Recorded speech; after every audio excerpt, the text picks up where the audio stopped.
Senhor, nós damos graças a Ti por podermos estar aqui na Tua casa. Obrigado, Senhor Deus, pelo dia de hoje.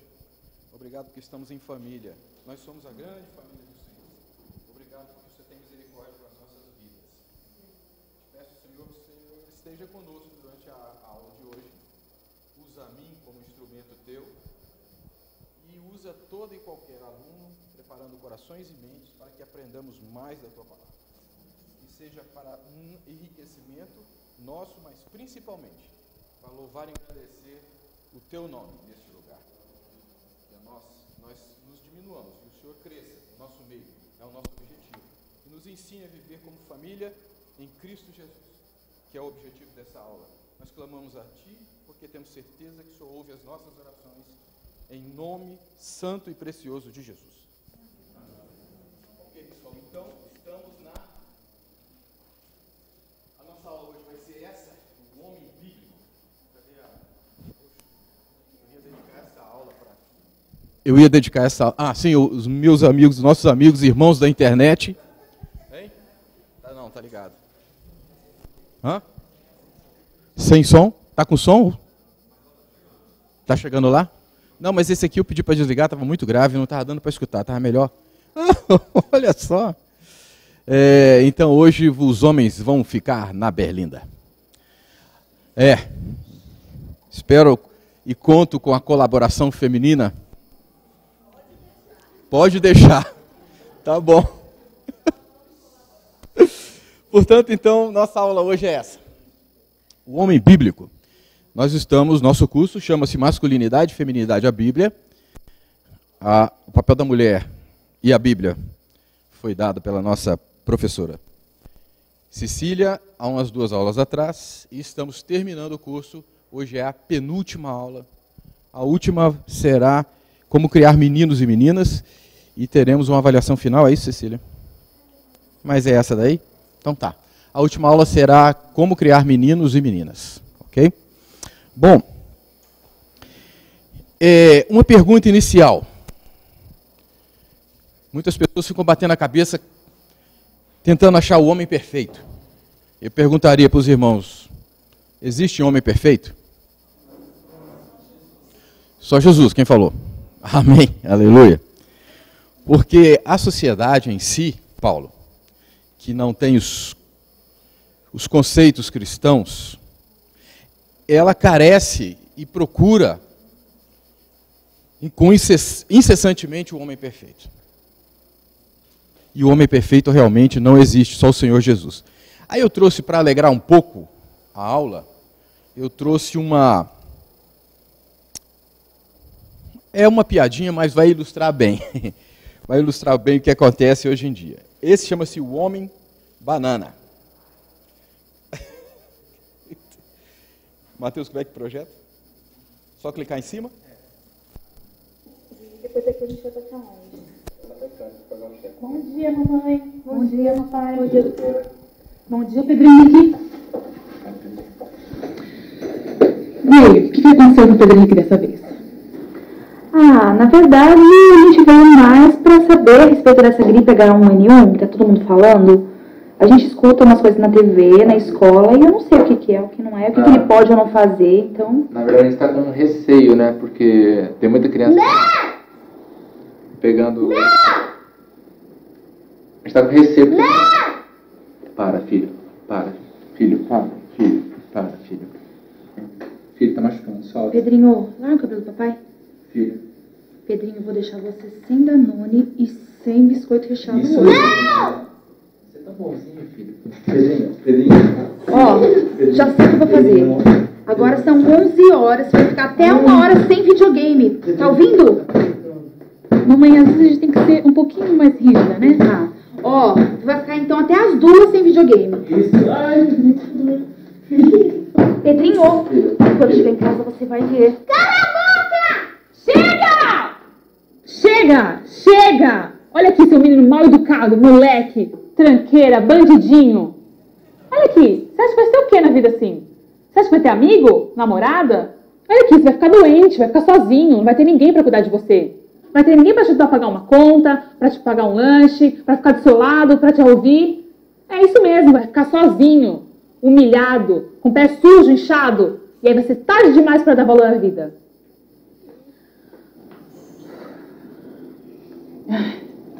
Bom, onde a gente parou mesmo?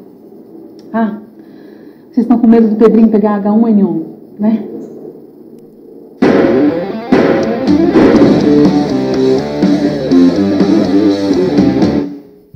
Filho, para com isso.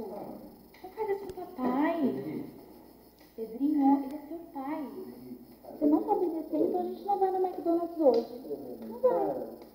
Ó, eu vou tomar o seu iPhone 5. Já vou pegar o seu MacBook Pro. Acabou. E só vou devolver quando você ficar bonzinho. Mãe, café, tô com fome. Com fome, meu amor. O que você quer comer? McDonald's. Tá bom, papai. A gente vai, né? Aí. Pai Banana. É uma piada, mas, né, Cecília, pode e deve estar acontecendo nos dias de hoje. Também eu tirei um outro pedaço também do Homem Perfeito. O Jô Soares, ele é um homem que eu admiro, é inteligente e tudo, mas ele fala umas coisas que de vez em quando eu fico pensando. Olha só.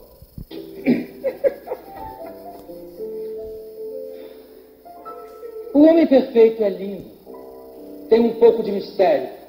É belo quando está rindo e belo quando está sério.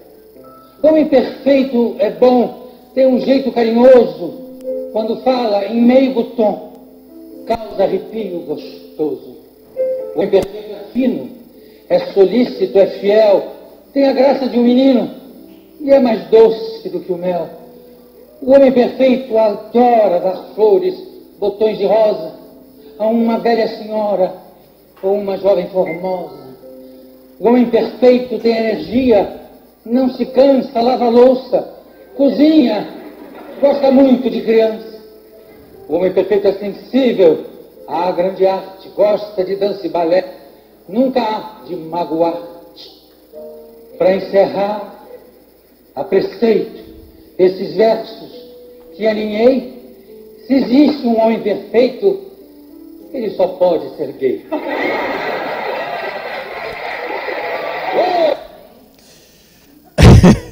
As minhas pesquisas, irmãos, eu vou falar para você, sobre o homem perfeito na internet, eu me dei mal.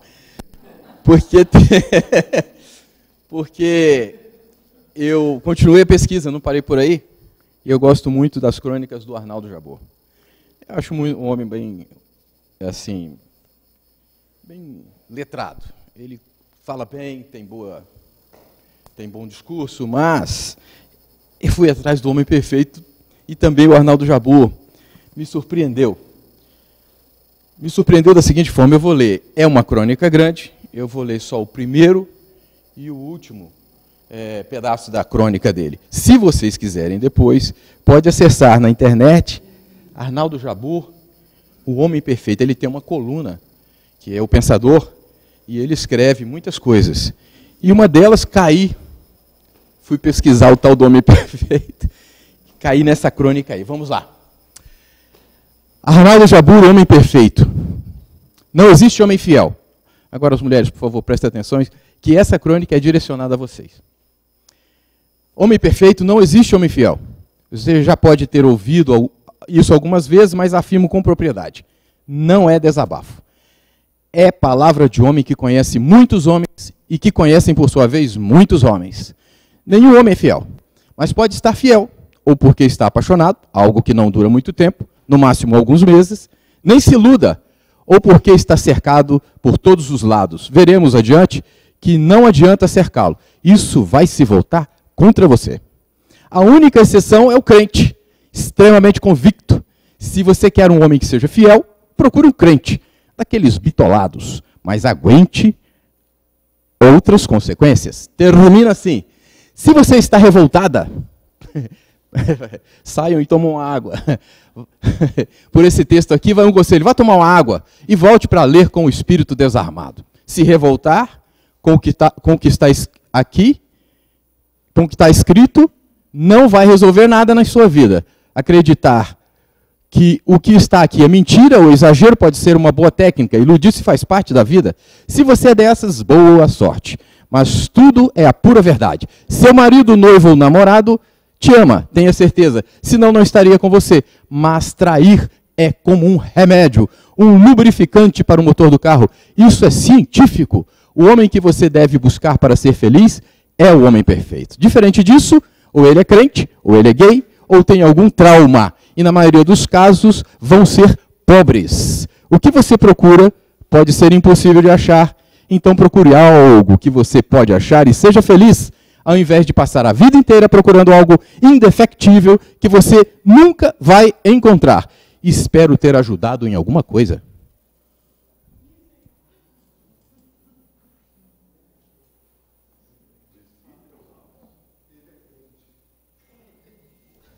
Jesus amado.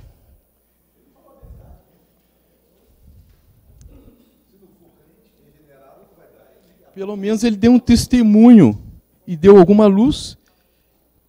Pois bem. Então, como é que que o homem bíblico deve proceder na família?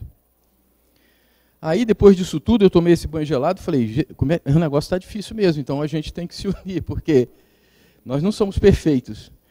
Mas nós não somos homens desse tipo que eles falaram aí. Pelo menos nós aqui, eu acho que não, né? Então, como deve proceder o homem bíblico na família? Bom, a gente imagina que seja com masculinidade, liderança, tomada de decisões, a gente já estudou tudo isso.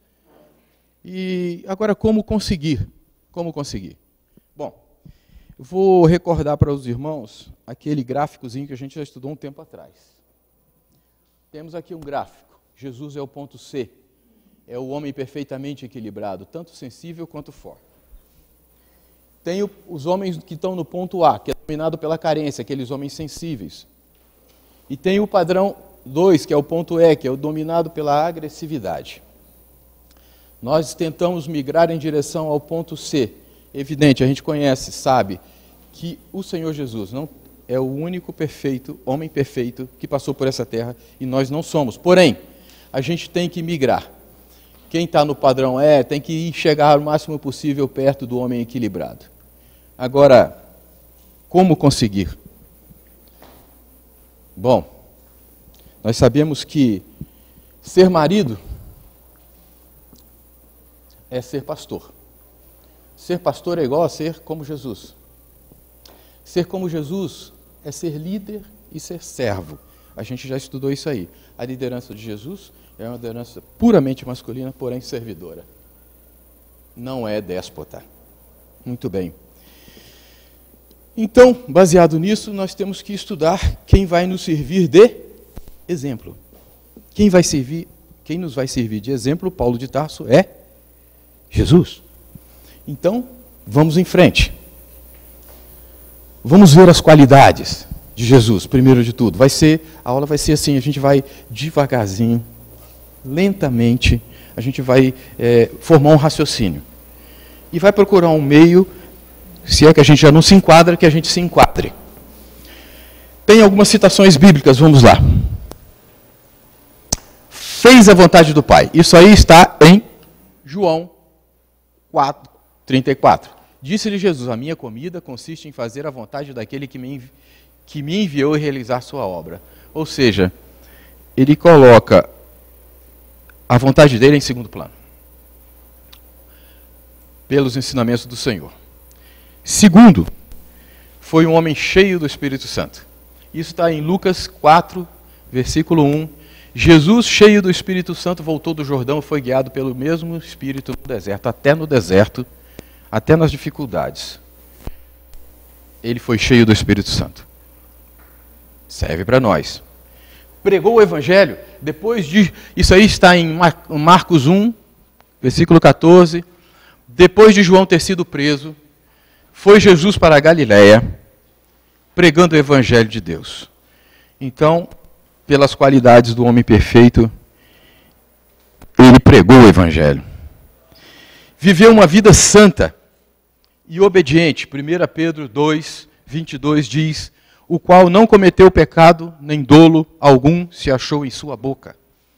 Então, segundo o nosso padrão de masculinidade, a santidade e a obediência faz parte. Buscou fazer as necessidades do próximo. Mateus 4, 23. Percorria Jesus toda a Galileia, ensinando nas sinagogas, pregando o evangelho do reino e curando toda sorte de doenças e enfermidades entre o povo. Portanto, no nosso padrão de masculinidade, nós temos que satisfazer a necessidade dos que estão próximos. Sacrificou seus próprios desejos. Lucas 22, 42, dizendo: Pai, se queres, passa de mim esse cálice, contudo, não se faça a minha vontade, e sim a tua.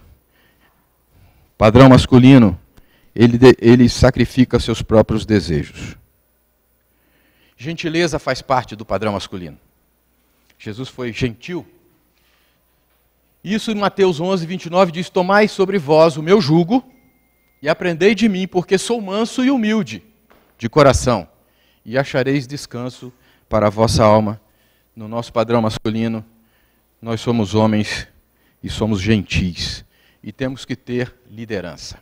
Jesus liderou e está aqui em Lucas 9, 6. Então, saindo, percorriam todas as aldeias, anunciando o evangelho, efetuando curas por toda parte, e com isso arrastava multidões. Iniciativa. Jesus tinha iniciativa. Padrão masculino. Tomando ele 5 pães, quando ele viu que estava todo mundo passando fome, tomando ele 5 pães, 2 peixes, erguendo os olhos aos céus, o abençoou, partindo os pães, deu-os aos discípulos para que os distribuíssem. E por todos repartiu também os 2 peixes. Todos comeram, se fartaram, e ainda recolheram 12 cestos cheios de pedaços de pão e de peixe. Os que comeram dos pães eram 5.000 homens. Iniciativa. Mas o homem de iniciativa também confronta, brother. Não é sinônimo de banana. Tem que confrontar. O Senhor confrontou. Ai de vós. Em Mateus 23, 29 a 33. Escribas, fariseus hipócritas, porque edificais os sepulcros dos profetas, adornai os túmulos dos justos, e dizeis: se tivesseis vivido nos dias dos nossos pais, não teríamos sido cúmplices do sangue dos profetas. Assim contra vós mesmos testificais que sois filhos do que mataram os profetas. Enchei-vos, pois, a medida de vossos pais. Serpentes, raças de víboras, como escaparei da condenação do inferno? O homem é gentil, tem humildade, mas confronta, brother. Indecisão não faz parte da vida de Jesus. Mateus 4, 8, 11 diz: levou ainda o diabo a um monte muito alto, mostrou-lhe todos os reinos do mundo e a glória deles, e lhes disse: tudo isso te darei, se prostrado me adorares. Então Jesus lhe ordenou: retira-te, Satanás, porque está escrito: ao Senhor teu Deus adorarás, e só a ele darás culto. Com isso, o deixou o diabo, e eis que vieram anjos e o serviram. Essa indecisão, está parecendo suborno, né?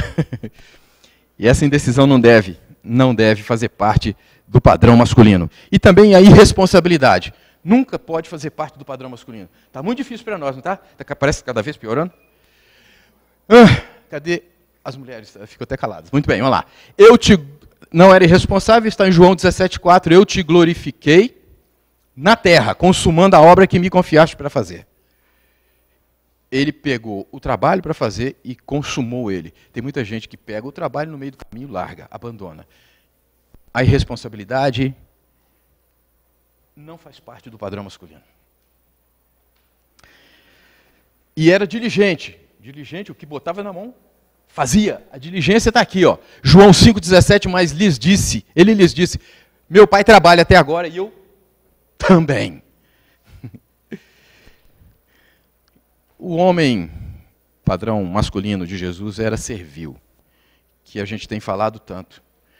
E isso está aí em João 13, 12 a 17. Depois de lhes ter lavado os pés, tomou as vestes e, voltando à mesa, perguntou-lhes: compreendeis o que vos fiz? Vós me chamais o mestre e o Senhor, e dizeis bem, porque eu sou. Ora, se eu, sendo o Senhor e mestre, vos lavei os pés, também vós deveis lavar os pés uns dos outros. Porque eu vos dei o exemplo, para que, como eu vos fiz, façais vós também. Em verdade vos digo, que o servo não é maior do que o seu senhor, nem o enviado maior do que aquele que o enviou. Ora, se sabeis essas coisas, bem-aventurados sois, se as praticardes. Ele não se gloriou, a glória toda lhe dava ao Deus poderoso. E está escrito isso aí em João 8,50, eu não procuro a minha própria glória, a quem a busque e a julgue. O padrão masculino, o homem não busca a própria glória, que é fugaz, temporária, passageira. Toda a glória quem é do Senhor, é de Deus. Mas também tem o seguinte, o padrão masculino do homem de Jesus usa força. Não é um homem banana, igual aquele que a criança batia a cabeça dele. Olha lá, Mateus 21, 12 a 13, tendo Jesus entrado no templo, expulsou todos os que vendiam ali, vendiam e compravam. Também derribou as mesas dos cambistas, os cadeiros que vendiam pombas, e disse-lhes, está escrito, a minha casa será chamada casa de oração, vós, porém, as transformais em covil de salteadores. Botou a turma para correr. Mas, ao mesmo tempo que o padrão masculino de Jesus é um homem forte e sabe usar a força, inclusive física, ele sacrificou-se pelos seus. João 19:30 diz que quando, pois, Jesus tomou o vinagre e disse, está consumado, inclinando a cabeça, rendeu o espírito, ele morreu por nós. O homem, padrão masculino, morre pela causa. Portanto, conclui-se que o nosso padrão de masculinidade e perfeição, em todos os sentidos, está em Jesus. E as pessoas do mundo não reconhecem isso, acham que o padrão do homem perfeito é gay. O padrão do homem perfeito é um crente bitolado. É um crente que só pensa naquilo, é um homem deformado. Como diz a crônica do Arnaldo Jabor e como diz a poesia do Jô Soares. Mas nem tudo está perdido. Emerson Fittipaldi, na semana passada, nas páginas amarelas, confessa o Senhor e fala que só Jesus foi perfeito. Quem quiser saber, pega as páginas amarelas, não dessa semana, da semana passada. Está difícil, então nós vamos resumir um pouco. Vamos trazer para nós, vamos raciocinar em termos humanos. Nós vimos o padrão masculino, que é o padrão de Jesus. Mas como é que a gente pode trazer para nós as coisas e os ensinamentos do Senhor? Aí eu fiz um resumi, para não ficar tão difícil para nós homens, Paulo de Tarso. Não é, meu brother? Então, a primeira coisa que o homem cristão, o homem de Deus, tem que saber e tem que fazer é ser sacerdote da própria casa. Além de sacerdote, ele tem que ser o provedor da casa. Nós vimos que, raras exceções, o homem deixa de ser provedor. Por uma contingência, a mulher passa a prover a casa. Mas o sacerdócio, mesmo ele não sendo provedor, continua sendo dele. E a sabedoria da mulher é outorgar a ele, mesmo ele estando doente, enfermo, sem condições, o sacerdócio é do homem. O homem tem que ser protetor da família. Essas três coisas eu acho que não são muito difíceis da gente exercitar, porque é difícil ser padrão Jesus 100%, porque estava sendo crucificado e lá de cima ainda perdoou. Paulo, se alguém pisa no calo da gente, a gente fica, né? Até no trânsito, né? É difícil. Então vamos exercitar três padrões que a gente possa alcançar. Ser sacerdote. Eu e minha casa serviremos ao Senhor. Josué 24, 15. Como é que a gente pode fazer isso? Uma dica. Depois de estudar, sim, os livros que a gente esqueci de falar no início, vou falar agora. Os livros, tem alguns livros que eu e a Cecília vamos acrescentar aos livros indicados para o curso, e um deles é Se Quiser Casar com a Minha Filha. O padrão do homem que tem que casar com a minha filha. Você conhece, André? É do Bauschman Jr. Ele tem 8 filhos. Bem lembrado. A gente se baseou também em outro livro, que esse está indicado para nós, que é O Homem Bíblico, do Stuart Scott. E tem uns outros aí que a Cecília trouxe também. Mostra aí, Cecília. Esse aqui, ó. Futuros Homens. E a capa é bem sugestiva, que eles estão fazendo uma luta livre aqui. Natural da masculinidade. Bom, como é que nós podemos ser o sacerdote na nossa casa? Em que ponto podemos atuar para sermos o sacerdote? Primeiro, nós temos que interceder pela família. Quantas vezes nós nos retiramos e oramos pela família? Nós, sozinhos, no quarto. Orar pelo filho, pela esposa, por toda a família. E se eu fizer recapitular assim, eu acho que eu oro todo dia pela minha família. Mas é pouco. Eu acho que a gente tem que intensificar, porque o mundo jaz no maligno. E a função do sacerdote como intercessor é poderosa, Paulo. O homem também tem que instruir a família. Uma das outras funções do sacerdócio da família é instrutor. Instrutor quer dizer o quê? Pregar. Pregar. Culto doméstico. Fazemos culto doméstico? Nossos filhos têm acesso à palavra só pela igreja? Ou a gente tem a possibilidade de exercer o sacerdócio pregando para eles? Será que a gente consegue fazer um culto doméstico, ter um dia para fazer isso? Será que alguém, se estiver ferido na família, a gente vai até ele para restaurar, que é a função do sacerdócio? Será que algum filho que se descamba ou alguma coisa está acontecendo e a gente fica tão no dia a dia que a gente não percebe que a coisa está acontecendo e depois uma restauração daquela pessoa que se perdeu, se desgarrou, fica quase impossível? Será que a gente exerce esse papel? Será que nós oramos com a família? Eu sei que no almoço a gente ora, no jantar a gente ora, mas será que quando a coisa está difícil, discussões, desavenças, as coisas acontecem, será que a gente junta todo mundo? Para tudo. Vamos orar. Será que fazemos isso? Homens, essa é a função sacerdotal. É isso que nós temos que fazer, devemos fazer, como sacerdotes da família. Porque se a gente não estiver fazendo essas coisas de sacerdote, você não está exercendo seu papel, meu brother. Aí depois a coisa descamba e você fala, puxa, onde foi que eu errei? Né? E eu errei, aonde foi? Aí, ó. Um parênteses para a restauração de feridos. Isso está em Gálatas 6. Irmãos, se alguém for surpreendido em algum pecado, vocês que são espirituais deverão restaurá-lo com mansidão. Cuide-se, porém, cada um, para que também não seja tentado. Então, a função de restaurar do sacerdote, primeiro, o diagnóstico. O que está acontecendo? Segundo, é isso aí.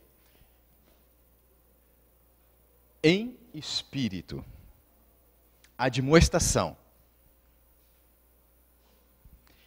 Faz parte do sacerdote. E o terceiro, que eu montei um tripé, que é sacerdócio, que é protetor. E agora... Sim, agora protetor, desculpe. Primeiro sacerdote, agora protetor. O homem deve proteger a família, e isso está na palavra. E Neemias, quando ele estava reformando aquele muro de Jerusalém, ele recebeu a ordem de pelejar pelos vossos irmãos, vossos filhos, vossas filhas, vossa mulher e vossa casa. Não deixe, não permita que nada adentre a sua casa sem a sua permissão. Faz parte do... É a segunda coisa que o homem deve fazer além do sacerdócio, é ser um protetor.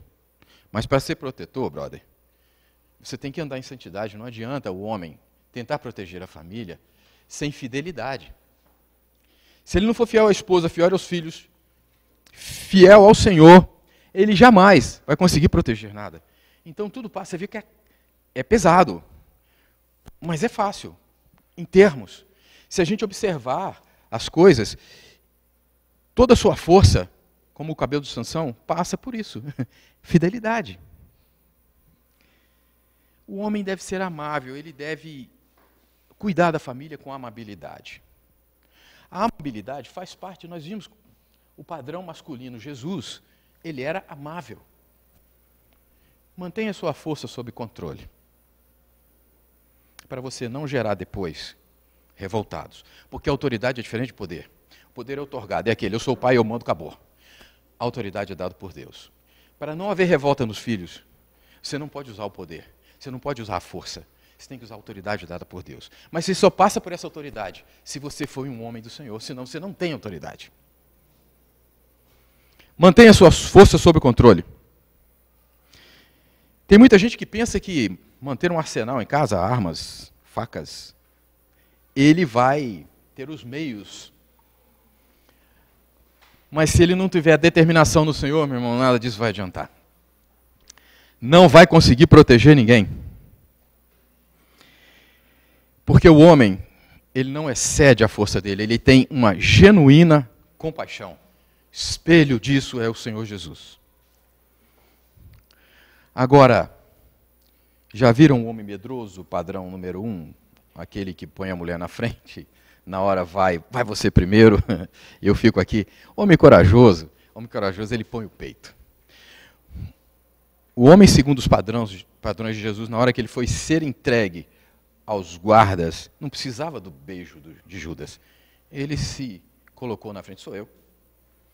Então o padrão masculino do homem cristão é a coragem. E pode morrer pela família. Paulo de Tarso, nós sabemos que muitas coisas geraram feminismo. Você bem sabe, você é o cara mais instruído aqui para falar sobre isso. Nós sabemos que na Segunda Guerra Mundial houve uma mortandade masculina enorme. 39 a 45. As mulheres começaram a tomar pé do mercado de trabalho. E em 1968 fizeram a famosa queima dos sutiãs lá em Atlantic City, quando, naquela época, estavam fazendo um concurso de Miss América. As mulheres revoltadas com aquilo, que as mulheres não queriam ser tratadas daquele jeito, começaram a fazer pilhas de sutiãs, cílios postiços. Isso foi verdade, viu? Não estou inventando, não. Sapatos de salto, naquela época usava espartilho. Elas não chegaram a tacar fogo porque estava dentro do Convention Center Hall. Mas gerou no mundo inteiro o feminismo, a partir de 1968. Sabe que data que foi? 7 de setembro, dia da independência do Brasil. As mulheres... Com isso, os homens se acovardaram, começaram a se acovardar. Foi uma coisa gerada, gente. Mas veja que em 1912... antes disso tudo acontecer, antes do feminismo aflorar, em 1912, aconteceu uma coisa terrível. O Titanic afundou. E vinha passando um navio chamado Carpathia, que era um navio de passageiros. E o navio Carpathia recolheu todos os sobreviventes, ou quase todos, morreu muita gente, do Titanic. Sabe como é que é conhecido o navio Carpathia? O barco das viúvas. Isso em 1912, antes de tudo isso acontecer, antes de toda essa confusão do feminismo acontecer. Sabe por que ele é conhecido como o barco das viúvas? Os homens deixaram as mulheres e as crianças entrarem nos barcos salva-vidas e não entraram. E hoje você reclama de dar a vez para a mulher no trânsito. Mas a mulher quer que dê a vez, porque senão ela briga com você. Por que não voltar aos seus antigos padrões? Por que não ser gentil com a esposa? Porque tem gente que bate na mulher. Por que a gente usa a força em casa? Contraria totalmente os padrões cristãos. Totalmente. O homem tem que ser gentil. Isso aí aconteceu, viu, gente? Esse é o navio Carpathia. Todos os homens, a maioria, portanto, não todos, mas a maioria dos homens cederam a vez às suas esposas. Quanto? 80%, obrigado pela ajuda, brother. 80% dos homens morreram. Não foi sempre assim. Por que a gente não resgata a gentileza? É isso que nós estamos estudando, padrão Jesus. Sim, fala, essa aula é para você, eu queria que você sentasse aqui. Eu ia falar de você logo no início.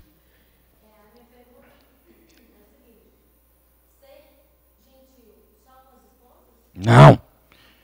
Não. O homem é gentil com todas as pessoas. Tem que ser. É obrigatório. Se nós estamos nos seguindo o padrão do Senhor Jesus. Mulher samaritana, ele não botou ela de parte.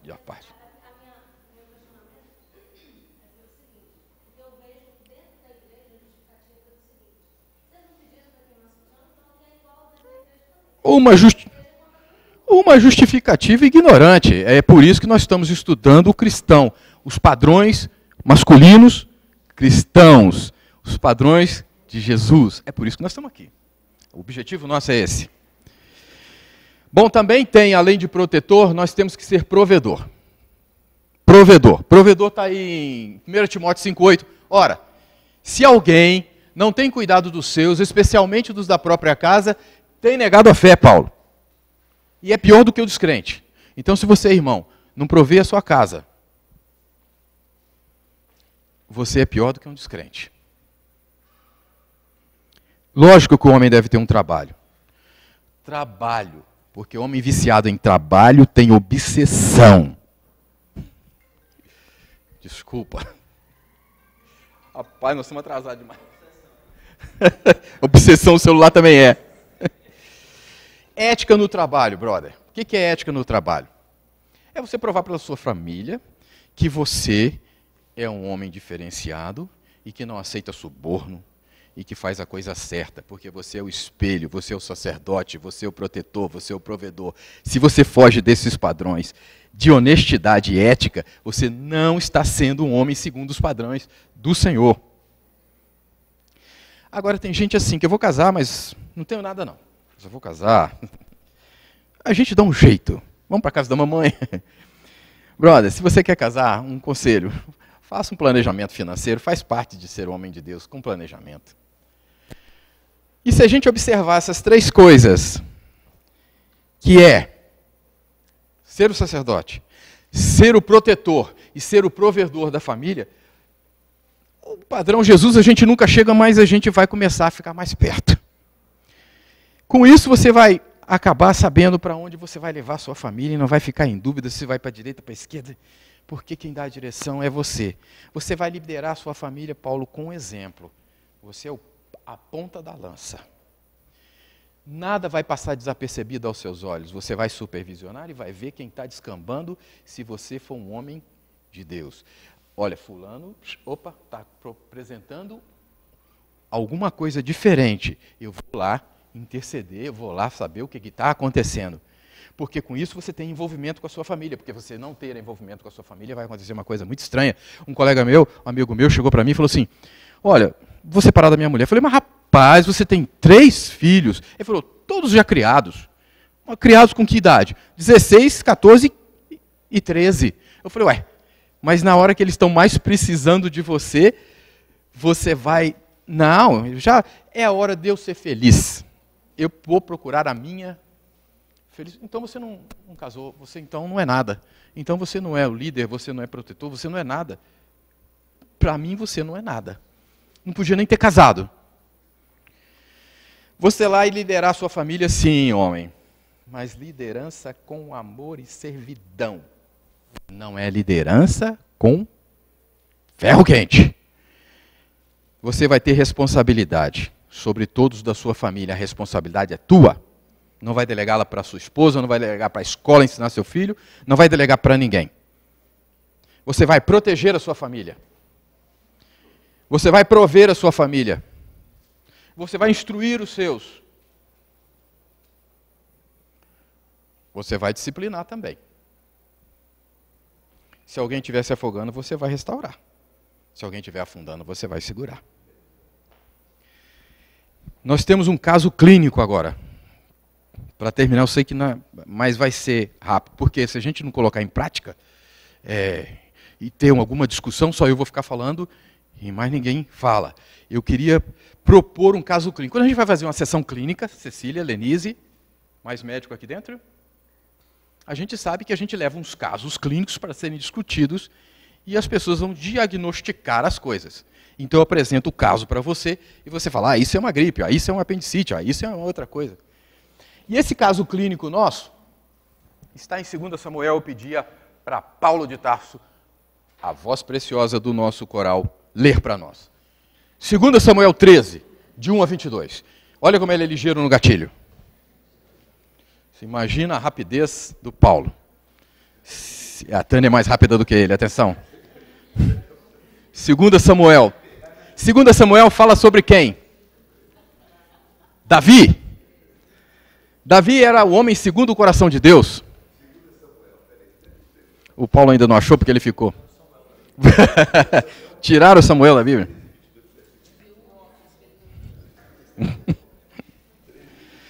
Tânia vai segurar o microfone para ele ler o caso clínico. É de 1 a 22. 2 Samuel 13. Espera. Tinha Absalão. Eu ia citar uma outra passagem aqui interessante, tá? Tinha Absalão, filho de Davi, uma formosa irmã, cujo nome era Tamar. Amnon, filho de Davi, se namorou dela.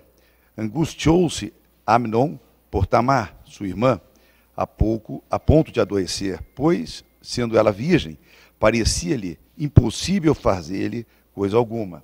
Tinha, porém, Amnon um amigo cujo nome era Jonadab, filho de Simeia, irmão de Davi. Jonadab era homem muito sagaz. E ele lhe disse: por que tanto emagreces de dia para dia, ó filho do rei? Não mudirás? Então lhe disse a Amnon: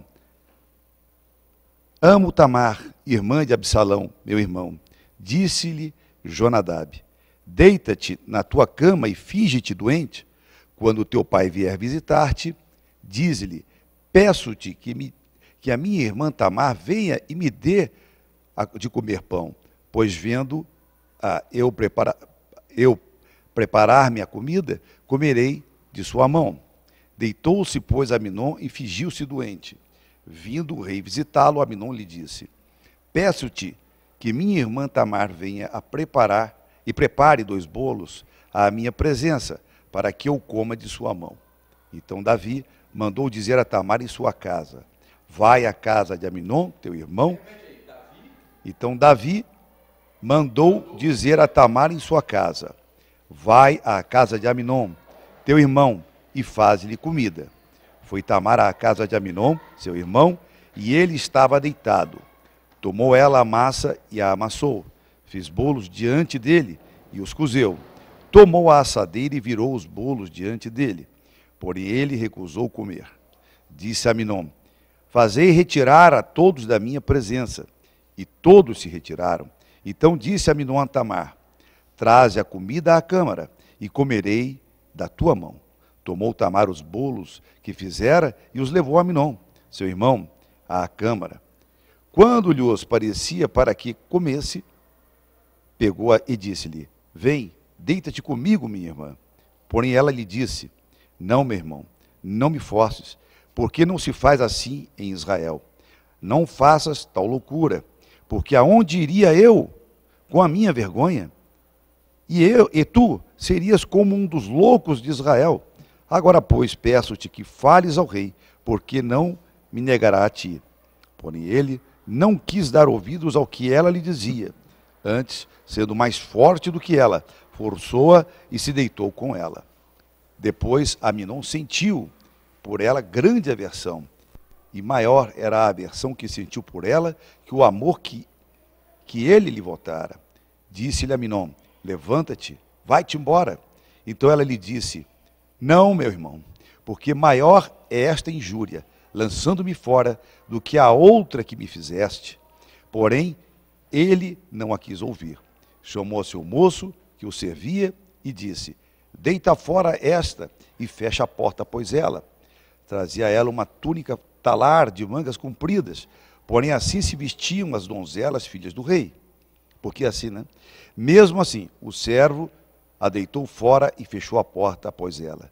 Então Tamar tomou cinza sobre a cabeça, rasgou a túnica talar de mangas compridas que trazia, pôs as mãos sobre a cabeça e se foi andando e clamando. Absalão, seu irmão, lhe disse: esteve Amnon, teu irmão, contigo? Ora, pois minha irmã, cala-te, é teu irmão. Não se angustie o teu coração por isso. Assim ficou Tamar e esteve desolada em casa de Absalão, seu irmão. Ouvindo o rei todas essas coisas, muito se lhe acendeu a ira. Porém, Absalão não falou com Amnon, nem mal, nem bem, porque odiava Amnon, por ter forçado a Tamar, sua irmã. Muito bem, que história trágica. Eu sei que tem outras, mas eu pensei essa e eu queria que vocês me falassem agora. A história todos nós conhecemos. Amnon, que era filho de Davi também, apaixonou-se por Tamar, sua irmã, por parte de pai, montou um estratagema para estupá-la, e ele conseguiu, e ela saiu dali, foi falar com Absalão, que era o irmão dela. Absalão falou, ficou quieto, Davi ficou sabendo, também não falou nada. Final da história, Absalão monta uma arapuca para pegar Amnon e o mata. Davi sabe que Amnon foi morto por Absalão e manda Absalão sair de Jerusalém. Ele ficou muito tempo fora. E quando voltou, Davi não quis vê-lo. Não era para morar no palácio, era morar longe dele. Gerou revolta em Absalão. Absalão montou um jeito de destronar o próprio pai. E nessa guerra, pai e filho, ele foi morto. Portanto, Davi perdeu 2 filhos. E a filha foi estuprada e nunca mais teve filhos e se casou. Aonde Davi errou? Primeiro, ausente. Lá com a esposa de Batseba, lá, né? O pecado de Davi começou bem antes. Urias. Começou bem antes disso tudo. Mas quem? Onde está o erro de Davi? Pode?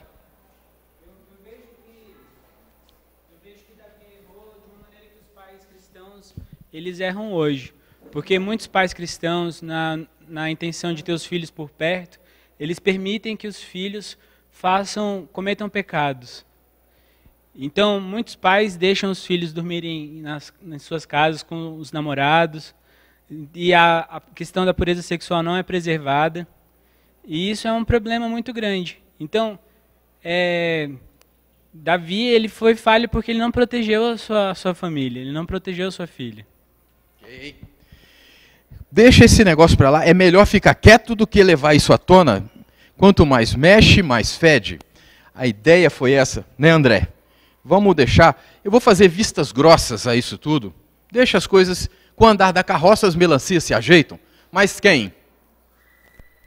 Alguém mais quer falar? Então, realmente, ele não era um pai presente.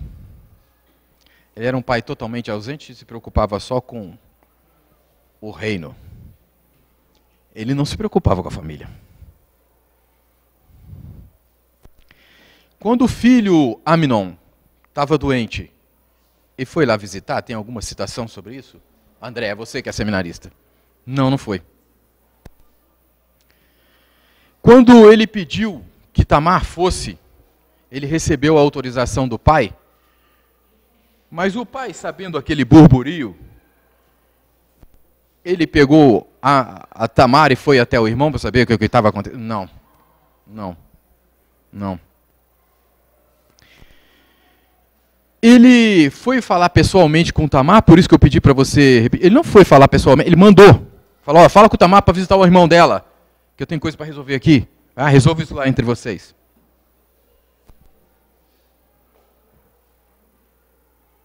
Não falou pessoalmente com Tamar.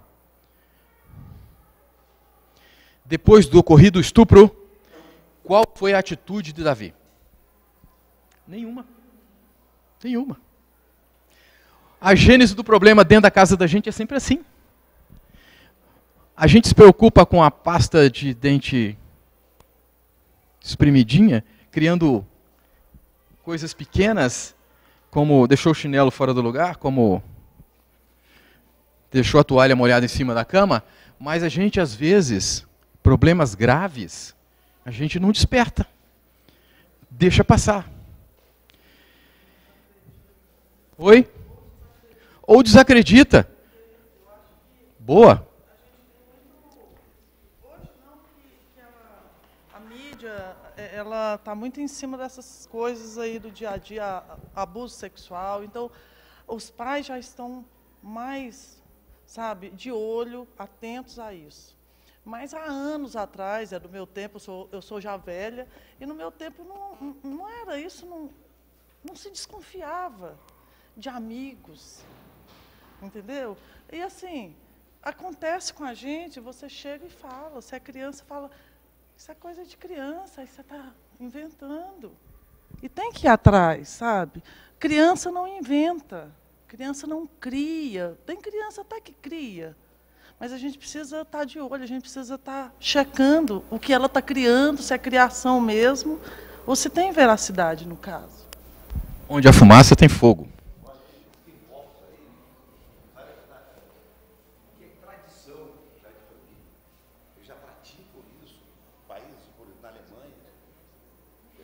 É a desconstrução da sociedade. Começa aí.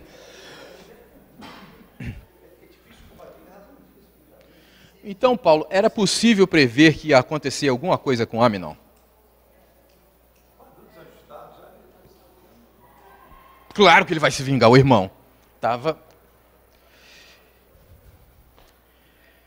Depois da morte de Aminon, quais as providências que Davi tomou com Absalão? Não foi conversar com ele, mandou ele embora. Então, um filho foi rejeitado, o conserto não foi feito lá no início, onde aparecia o problema, que era resolvível, tornou-se insolúvel. Parte do sacerdote da casa. Prestar atenção no que está acontecendo, diagnosticar o problema e sair atrás do tratamento.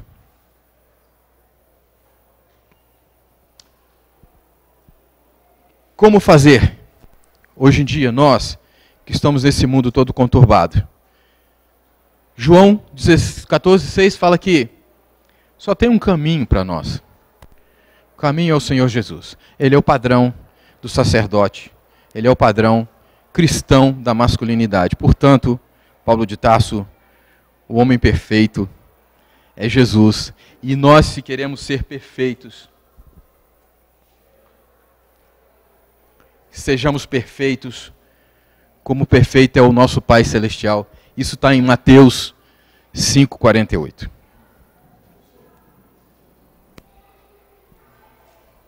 Se me permite, quando voltou assim a falar Jesus sobre ser Ele o modelo, aí me deu ensejo de voltar à primeira parte desta lição, que é Jesus o perfeito. Eu posso, ligeiramente, uma experiência pessoal. Eu nasci no Evangelho, ou seja, quando eu nasci, minha mãe já era, há um ano, cristã. E aí tal, etc. Mas eu fui criado ouvindo o seguinte, e ouvindo dentro da própria igreja.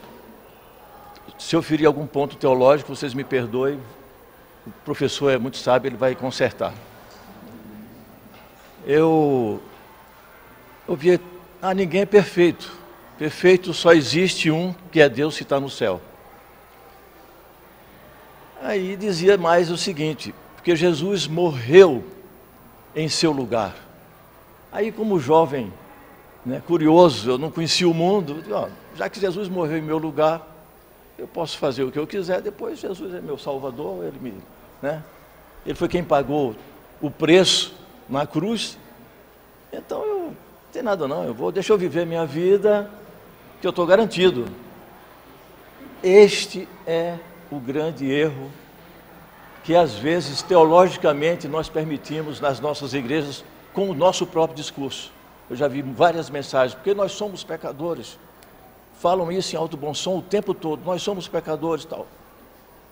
E eu fico pensando, e por que é que Jesus teve necessidade de vir aqui? Aí eu comecei, depois que os cabelos brancos começaram a aparecer na minha cabeça, e eu não estava muito equilibrado com esse modelo cristão, eu estava insatisfeito com a minha vida cristã. Aí eu pensei, por que é que acontece isso? Porque foi colocado na minha cabeça, desde a infância, que não se preocupe não. Que Jesus morreu na cruz do Salvador, você é filho da promessa, então pode deixar o pau rolar. A palavra é essa, o pau rolar. Eu já ia dizendo, você me antecipou, o pau rolar. E aí, como muitos no planeta Terra, a igreja está cheia e permeada de pessoas que se cobrem com esse manto. Ninguém é perfeito, ninguém atinge a perfeição. Aí eu comecei a analisar isso com a minha teologia particular, para ver se me salvava, porque eu já estava ficando velho, sem aquela certeza absoluta. Aí eu comecei a ver, peraí, então Jesus está fazendo uma pegadinha do Faustão com a gente. Sede perfeito como perfeito é vosso Pai que está no céu. Quer dizer, se ninguém pode ser perfeito, por que é que Jesus vai mandar a gente fazer? Isso é uma pegadinha. Aí eu comecei a pensar o seguinte, nós damos muito ênfase que Jesus morreu na cruz em nosso lugar. Por que é que nós não damos ênfase que Jesus viveu uma vida para o nosso modelo? Quando eu comecei a pensar que era melhor dar ênfase a este lado da história, porque Jesus foi tudo isso, o professor declinou tudo aqui desde o início da aula, uma coisa perfeita, didaticamente, teologicamente e de uma forma absolutamente assimilável por qualquer pessoa. Jesus é aquele homem perfeito, é um homem fiel. Quando Arnaldo Jabor falou de fiel só crente, é verdade, porque o temor do Senhor é o princípio da sabedoria. E quando o homem quer ser sábio, ele tem temor de Deus. E se ele tem temor de Deus, ele é fiel a Deus, ele é fiel a si mesmo, ele é fiel à sua esposa, é fiel à família. Não é isso? Concluindo aqui rapidamente. Então, desculpe. Não, então é o seguinte, quando eu dei ênfase, que eu devo valorizar, é o que Jesus viveu. E não porque ele morreu, porque depois que ele morreu, Pedro morreu, todo mundo morreu. Tem muita gente morrendo por Jesus. Agora no Egito, muita gente foi golada por Jesus. Jesus morreu lá no lugar dele, mas ele morreu também agora. Então o que me interessa é saber, vamos viver o modelo de Cristo? Perfeitamente. Aí, irmãos, então, terminamos a nossa aula. Deus abençoe a todos. Próxima aula é da Cecília. Não, é minha. Criando meninos e meninas no Evangelho. Masculinidade e feminilidade. E vamos terminar orando, e eu queria aproveitar a ilustre presença de um homem que eu admiro, posso falar no meio de todo mundo, porque eu admiro mesmo, que é o presbítero Ramon. Você também. Ele não é enfermeiro, ele é o enfermeiro. Eu queria que ele nos fizesse a oração final, por favor. Vamos orar então. Eu vou ficar de pé para que todos possam ouvir. Eu acho que é muito importante que a gente coloque o coração da gente diante de Deus. E uma vez confrontados pela palavra de Deus, a gente tome uma atitude. Quando ouvimos que Jesus é um modelo e olhamos para isso, nós somos o modelo no que nós não somos, no que nós precisamos ser. E falar, Senhor, tenha misericórdia de nós. E aplicarmos a palavra de Deus na nossa vida. É possível ser cada dia mais parecido com Jesus, porque a palavra de Deus em nós nos santifica. A palavra de Deus em nós muda a nossa história. A palavra de Deus em nós nos leva a andar em novidade de vida. Então há esperança para nós. Há possibilidade sim do homem ser como Jesus. Há possibilidade sim da mulher ser como Jesus. Andar em santidade. Andar com sabedoria, com entendimento. Há possibilidade. O que nós precisamos é derramar o nosso coração diante de Deus. Vamos fazer isso agora? Pai querido, nós pedimos que o Senhor tenha misericórdia de nós. Pedimos que o Teu Espírito Santo continue falando e fazendo a obra no nosso coração. Nós somos pobres, cegos e nus, e necessitados, Senhor, da tua obra em nossa vida. Nós temos tido a oportunidade de ouvir a tua palavra.